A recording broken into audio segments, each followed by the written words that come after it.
RFM Matin. RFM Matin. Émission bi yeewaa Sénégal. RFM Matin 7h40 ñu dalal sunu gan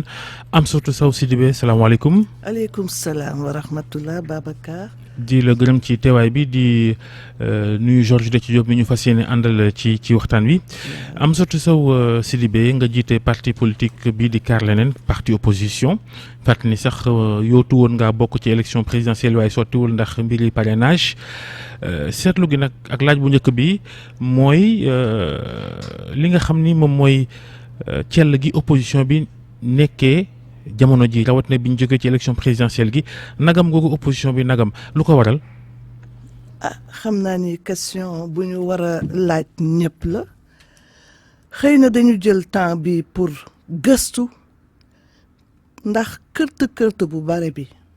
te àndul ak gëstu xalaat amul njariñ day sonal ñi koy def di sonal askan wi yenn saa yi ne tekk tey boo ko defee tekk wan la yoon wi moo tax noonu laa ko gisee ku ci nekk yaa nga toog ndax dañu jóge ci ay épreuve maanaam parrainage bi élection yi mu jeex xanaa dinañu toog nag xool la xewoon seet fan lañu jëm man noonu laa gisee ni opposition bi xawee toog waxul lu bare waaye opposition mu ngi wax non aligné mu ngi wax ñu ngi wax quand même dañu waxul wax ju ëpp rek. waaw boole koog mu tombé nag ki ñu fal bees mu jiite réew mi daal di wax ni bëgg naa waxtaan ak ñëpp daan la gis ba dara doonul dara itam wàllu dialogue ak diisoo nga ca ndox tànk jàmm muy ci njàng mi rawatina wala yeneen fànn yoo xam ni dafa soxal askan wi ba ci sax xëy na ci wàllu politique yow lan mooy sa gis-gis ak taxawaay ci loolee ki jiitu bees ñu falaat ko ci réew mi woote ak taxawaayu opposition bi. taxawaayu opposition bi mënuma guma ci wax lu leer ndax bu ñu jëlee suñu coalition Idy 2019 defaguñu réunion pour wax exactement lan lañu xalaat ci mbirum dialogue wala leneen waaye man tey damay indi sama xalaat ci mbir yi ma nekk nag présidente parti politique mouvement citoyen Kaar Leneen man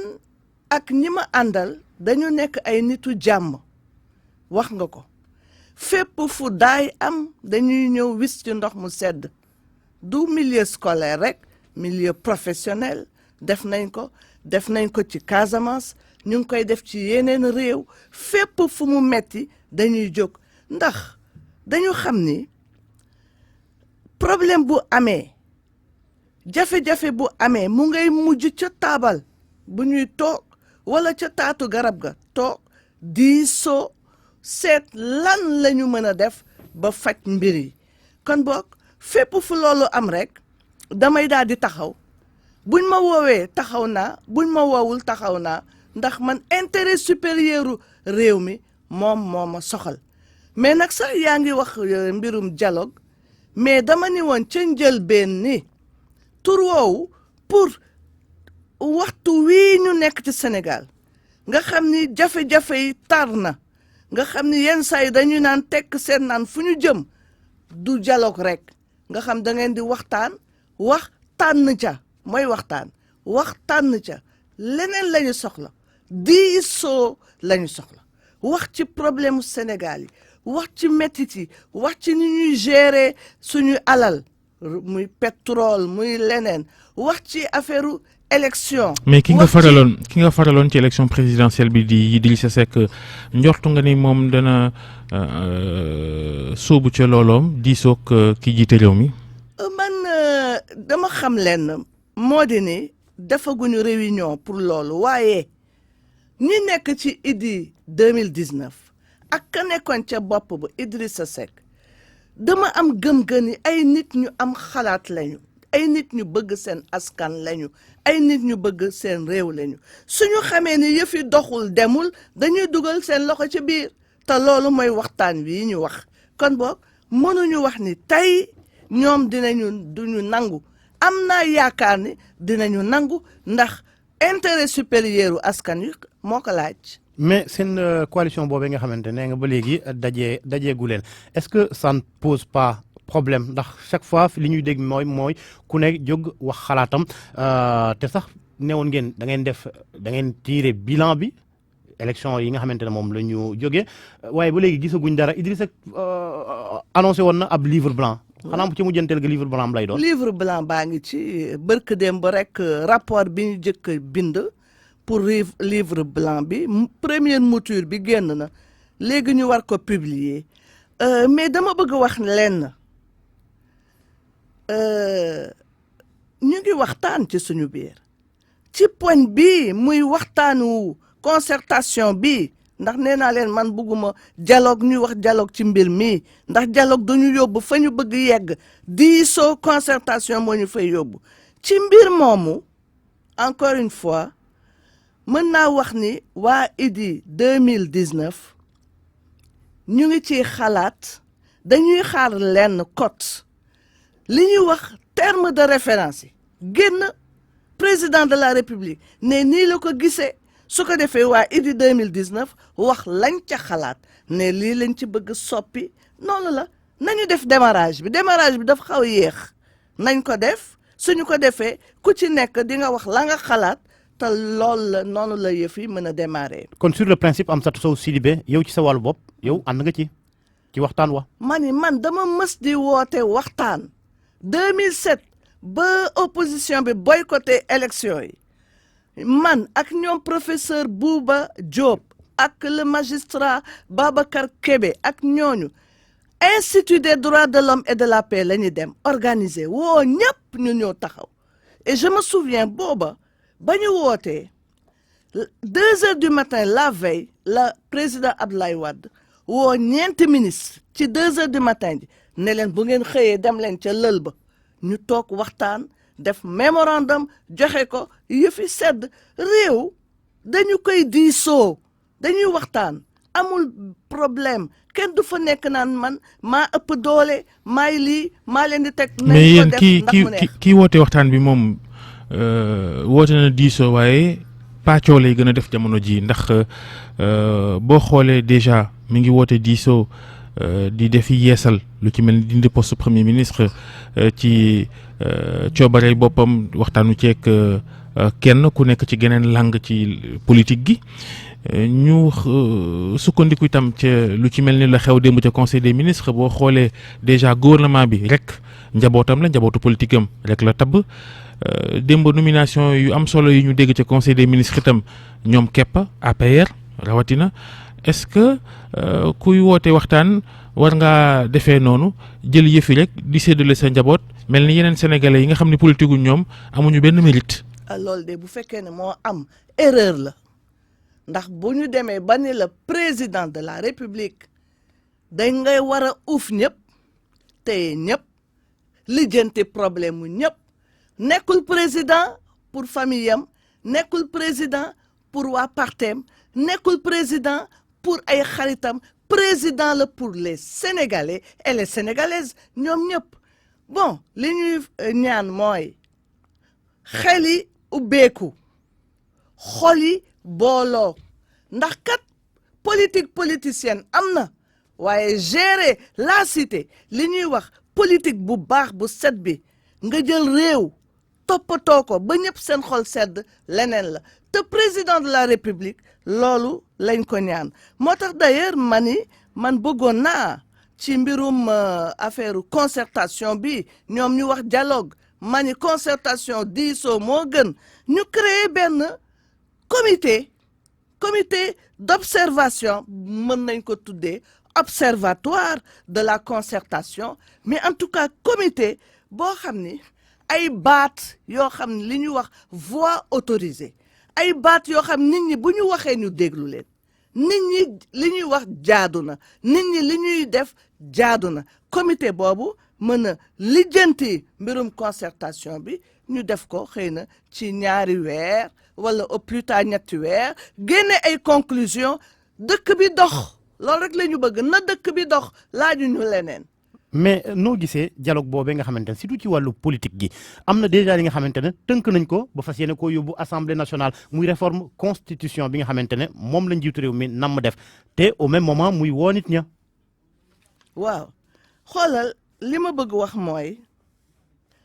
est-ce que concertation yi ci au final dana jëriñe ci dara. li ma bëgg wax mooy moom constitution may na ko mu laal constitution bi modifié ko saa yu koy yaakaare ne war na ko def waaye ci boobu fànn dama bëgg wax benn constitution téere la ndax mës ngeen a gis téere boo xam ne ku ëlbatiku rek génn fa benn mot benn baat wala génne fa benn point wala génne fa benn virgule changé comme ni ngay changé chemise wala na ngay jëlee mouchoir ñandu sànni non benn ñaar dama yaakaar ni bu ñu demee nag ba sës ba ni constitution dañ koy changé waaye nañ ko def ensemble dëkk bi ñoo bokk ndey ak baay bu ñuy changé constitution nañu xool woo diw ne ko loo ca xalaat diw loo ca xalaat ku nekk wax la nga ca xalaat waaye ñu def ko ndax dëkk bi neex. moo tax ma lay laaj am surtout soo Sidibé ba xam Macky Sall mii nitu diisoo la est-ce que naru leen sonal seen bopp rek ndax waa ji moom daa mel ni xelu boppam doy na ko lu ko neex def te dara du ko ci fekk. warul ko nag mani nekk président de la République ça ne signifie pas que lu la neex nga def da nga nekk président bi yaay ca kaw mais da ngay diisoo ak askan